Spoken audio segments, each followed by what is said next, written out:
Graça e paz, queridos, amém? Glória a Deus, amados. Feliz Dia das Mães.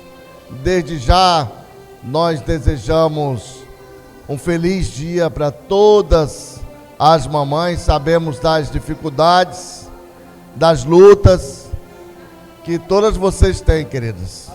Por isso nós desejamos um feliz dia para vocês e para todas as mamães.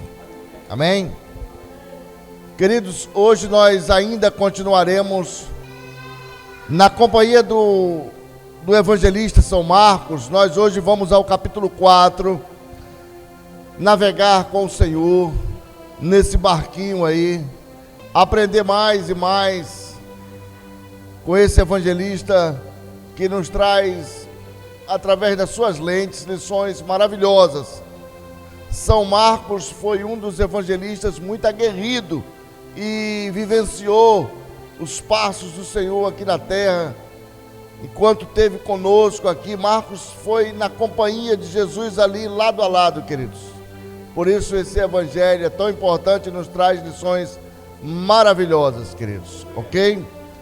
Diz a palavra do Senhor: contudo, os seus discípulos, tomados de medo, diziam uns aos outros: quem é este que até o vento e o mar lhe submetem? Feche seus olhos, queridos, e vamos orar ao Senhor. Pai amado, em nome de Jesus, nós te damos graças, meu Pai, porque o Senhor é bom e abençoador, e a sua misericórdia tem nos alcançado todos os dias, Pai. Tem misericórdia do teu povo, de nós, da nossa comunidade, Senhor. Abre a nossa mente e o nosso entendimento para que possamos entender a tua palavra e ser conosco nessa noite, nesse dia maravilhoso. É a nossa oração no nome do Senhor Jesus. Amém. Poder sentar, queridos.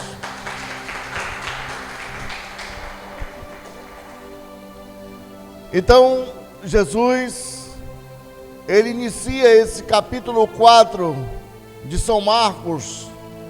Ele inicia entrando num barco e se afastando um pouco da praia. E ali ele prega aquela multidão em parábola e conta a história do semeador que saiu a semear.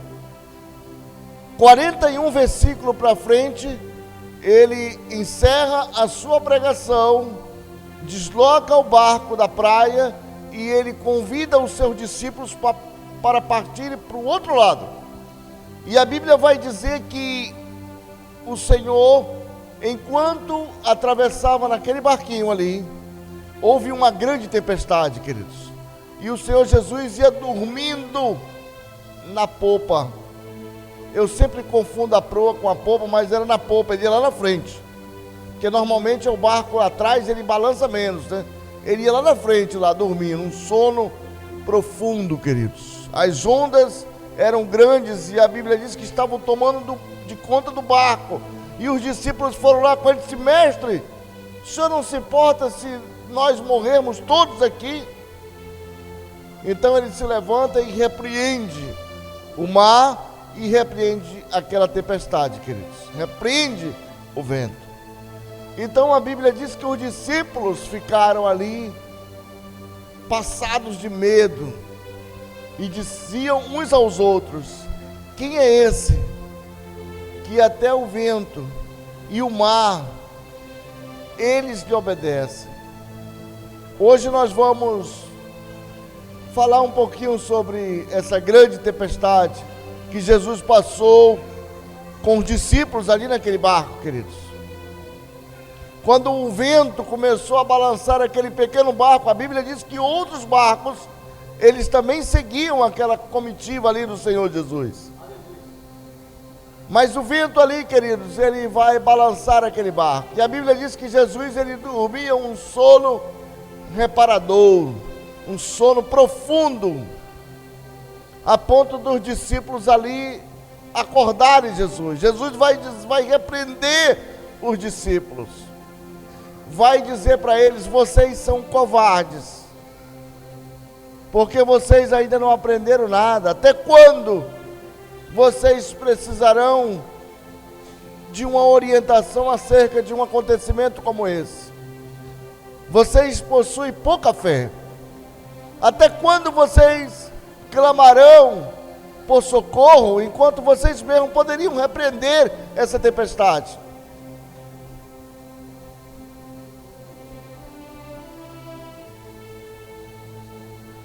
Queridos, nós, através de pequenas lições como essas, nós podemos aprender grandes coisas com esse pequeno acontecimento, que na verdade não foi tão pequeno assim, a ponto dos discípulos ficarem com muito medo. Mas Jesus, ele vai trazer uma lição para nós. Jesus vai dizer que por trás de uma tempestade cinzenta existe um Deus lá do outro lado, que colocou ali um sol que brilha e um arco-íris, para te lembrar que a tempestade ela é passageira. Por trás de uma tempestade cinzenta existe um Deus lá do outro lado, te esperando. Existe um arco-íris que brilha e um sol que irradia grandiosamente. Então, queridos, nós sabemos das dificuldades que temos todos os dias, sabemos dos obstáculos que nós temos para transpô-los, mas muitas vezes nós sentimos medo, queridos. Medo. Por que sentimos medo? Porque o medo, ele faz parte da nossa natureza, queridos. É natural que nós tenhamos medo, ele faz parte da nossa natureza. Talvez se nós não tivéssemos medo, talvez nós sofrêssemos mais, ou talvez fôssemos exterminados. O medo, ele faz parte da nossa natureza, mas nós precisamos aprender uma coisa muito importante. O medo, ele é só um sinal, ele aponta para algo que está na nossa frente. E quando você for tomado por um medo, e que esse medo está apontando ali para frente, como um sinal, apontando um obstáculo, nós precisamos lembrar que por trás daquele obstáculo existe um Deus maravilhoso na nossa vida. Os problemas, pastores, os problemas, eles existem e eles são os nossos melhores amigos. Não brigue com eles, eles são os nossos melhores amigos. Não adianta você chorar, eu já falei para você várias vezes, não adianta você chorar e contar a sua vida para todas as pessoas, porque as pessoas, elas não estão nem aí para o seu problema. 80% das pessoas não estão nem aí para o seu problema e 20% estão rindo. Mas existe um Deus, queridos, depois do arco-íris. Existe um Deus com o coração, com os braços abertos, está esperando apenas você clamar por Ele. Ocorre que muitas vezes nós clamamos por muitas coisas, lembramos de tudo, mas nós não lembramos do Senhor. Nós iremos lembrar do Senhor nas últimas circunstâncias, queridos. E Jesus vai chamar aqueles discípulos e vai dizer: olha, vocês são covardes, porque vocês não tiveram fé o suficiente para repreender essa tempestade. E a gente sabe, queridos, falando aqui hoje do Dia das Mães, a gente sabe quantas são as dificuldades que muitas mulheres elas enfrentam aí para criar os seus filhos sozinhas. E nós sabemos porque nós conhecemos muitas aí, sozinhas, queridos. Porque muitas vezes o camarada já vazou, botou o pé na estrada e correu. E às vezes ela tem 2, 3 meninos e está aí numa luta complicada, queridos. Sabemos das dificuldades. Às vezes nem mais consegue um trabalho porque não tem como deixar a meninada toda. E nós sabemos das dificuldades que as mães, que mesmo tendo alguém que lhe ajuda a cuidar, um parceiro, mas as dificuldades são grandes. A gente pode imaginar Quantas vezes essas mães, elas entram aí numa tempestade, e quem sabe, no ápice dessa tempestade, ela pode até achar que foi abandonada, como os discípulos também diziam: Senhor, será que nós vamos morrer e o Senhor não acorda para nos resgatar daqui? Pode ser que no ápice do sofrimento, da dor, você possa pensar dessa forma. Mas a Bíblia diz, queridos, que nós precisamos, acima de tudo, ter fé, queridos, porque é uma tempestade, e uma tempestade ela passa, e a Bíblia diz que depois da tempestade vem a bonança, queridos. Depois da tempestade vem a bonança. Não adianta se desesperar no meio da tempestade, não adianta você se revoltar no meio da tempestade. Não, queridos, a tempestade ela vai passar. E depois da tempestade, ela vem a bonança. Porque sempre, depois de uma tempestade, existe lá na frente um Deus de braços abertos, um sol brilhando e um arco-íris ali colorido. Nós precisamos apenas entender e aprender com o Senhor as lições que Ele nos traz aqui nessa pequena passagem, onde Ele diz: olha, problemas vão existir, independentemente de o camarada ser crente, não ser, estar no mundo, independente das circunstâncias, os problemas vão existir, queridos, porque debaixo do céu sempre vai haver tempestade. Debaixo do céu sempre vai haver tempestade. E os problemas não são só seus, todos nós temos problemas. Todos, ninguém está isento, imune de problemas. Todos nós temos problemas. E eu sempre digo que os nossos problemas são os nossos melhores amigos. Sempre vai ter alguém com problema para resolver. Faz parte da nossa vida aqui na terra. Nós só vamos encontrar uma felicidade plena, só vamos estar livres de todos os problemas quando nós estivermos na glória.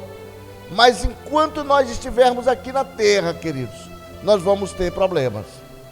A diferença é que o ímpio está sozinho nessa luta e você está com o Senhor ao seu lado. Essa é a grande diferença.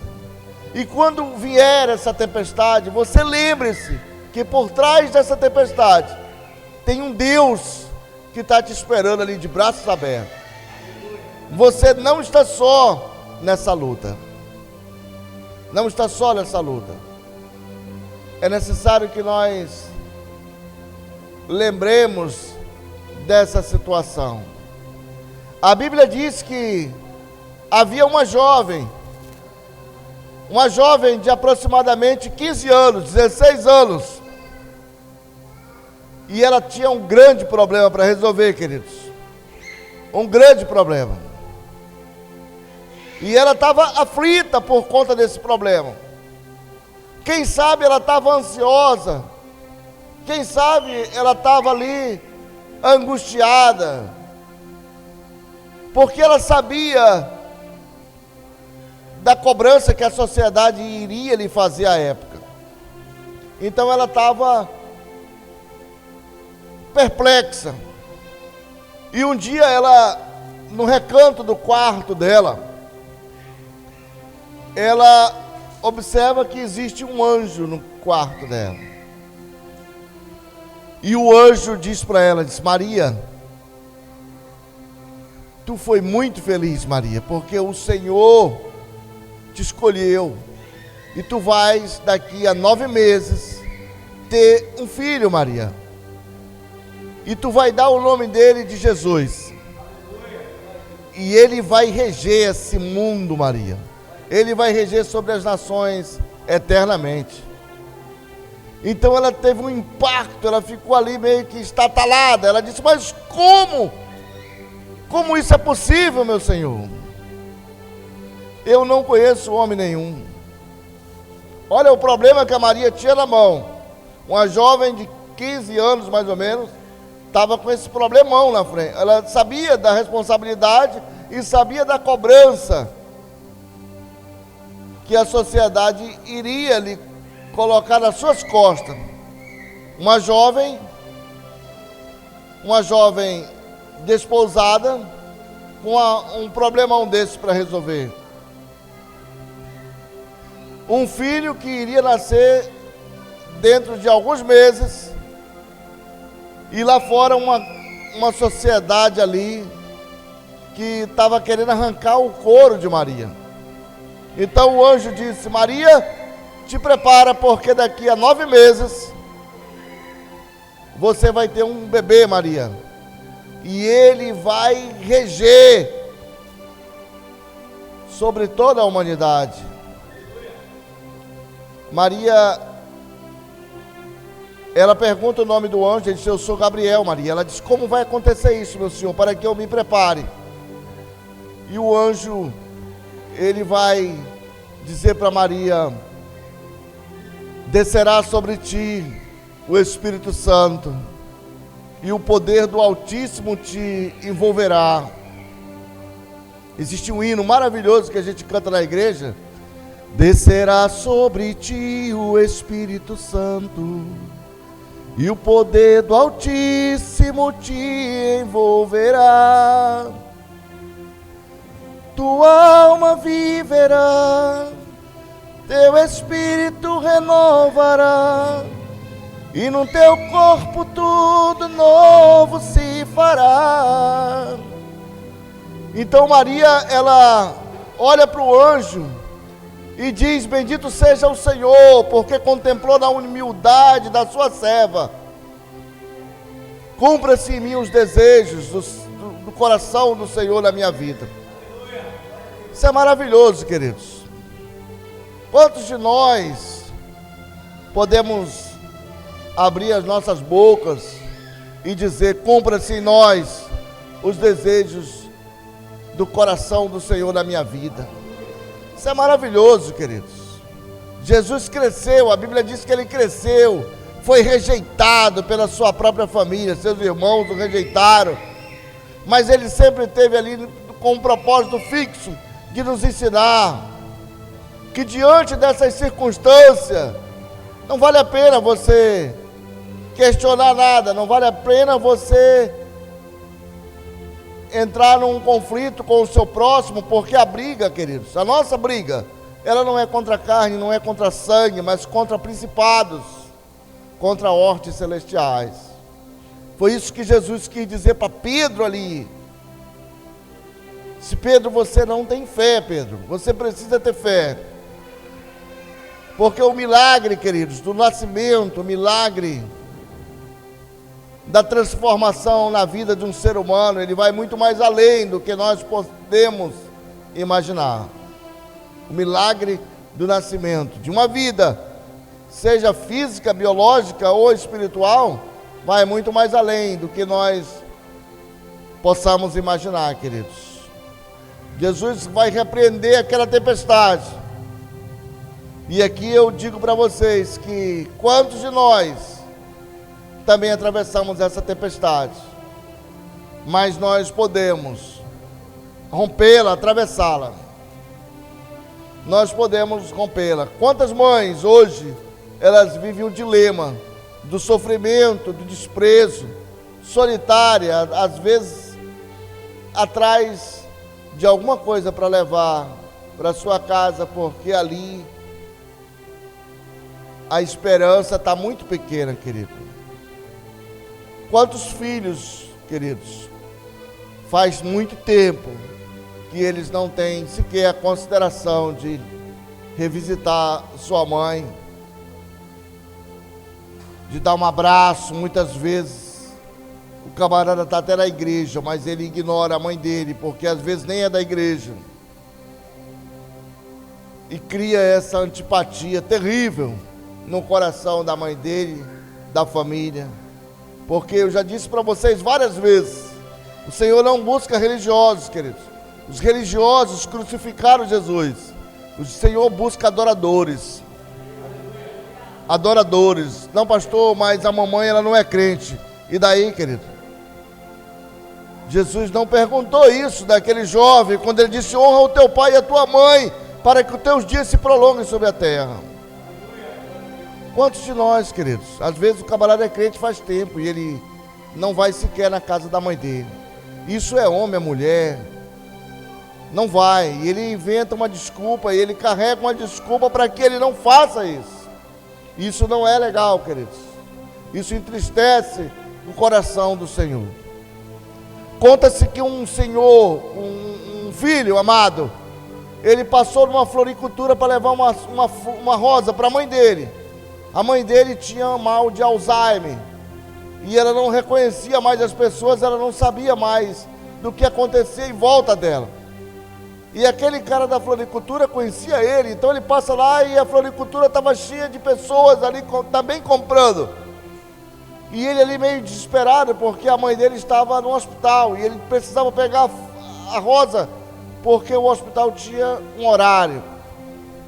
E o dono da floricultura viu que ele estava naquela ânsia muito grande, disse: mas por que a pressa? Eu conheço a tua mãe, ela está com problema de Alzheimer, ela não vai perceber e ela não vai se entristecer se tu chegar lá atrasado com essa rosa.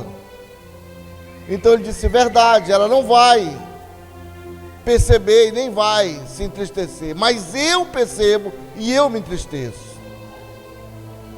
Então, queridos, é assim que funciona para o Senhor. É assim que funciona a matemática de Deus, queridos. Não importa se ela não vai perceber, você precisa perceber. Você é que precisa. Às vezes a pessoa diz: pastor, eu não fui lá porque eu estou com... ela está com problema comigo, pastor, não foi nem eu o culpado. A Bíblia diz que se tu vai levar a tua oferta ao altar e te lembrares que alguém tem algum problema contigo, vai lá e reconcilia-te com ele. Não é o contrário, é assim que funciona, querido. Ah, pastor, o culpado não fui eu, é por isso que você tem que ir lá, porque você não é o culpado. Porque se fosse culpado, já não havia mais do que se justificar. E a Bíblia diz que qualquer um que queira se justificar diante de Deus, não passa de um trapo de imundícia. Que o Senhor, queridos, Ele possa te despertar com essas palavras, e que você possa cada dia mais aprender com Ele. Senhor, que no barco da vida que você está, que exista ali Jesus com você ao seu lado, para que você possa lembrar que debaixo do céu existe tempestade, mas que por trás dessa tempestade existe um Deus que te ama muito. Que o Senhor te abençoe e te guarde e te dê a paz em nome de Jesus. Vamos ficar de pé, queridos.